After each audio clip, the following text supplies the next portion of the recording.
Hi, this is Carrie. I'm part of the internet sales team here at Subaru of Puyallup, your stress-free dealership. Just want to take a moment to show you how to set your power rear gate memory height, as well as use the hands-free touchless power rear gate. First, when you get inside the vehicle, you want to make sure that your power rear gate is on. You can press this button and you'll see that it's on by the white on the top of the button right there. That ensures that the power rear gate is on and ready to go.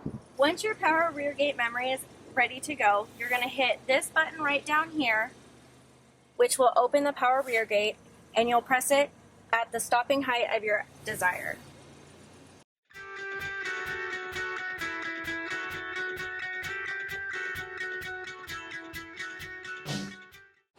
Once you're at your desired height, all you have to do is reach up, hold down this button, you'll hear a chirp, your hazards will flash, and your memory height is set.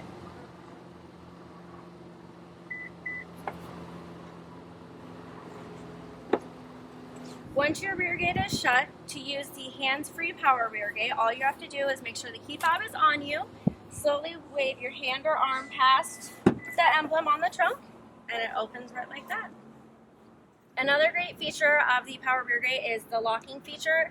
If you hit this button, it will lock all of the doors as the power rear gate shuts.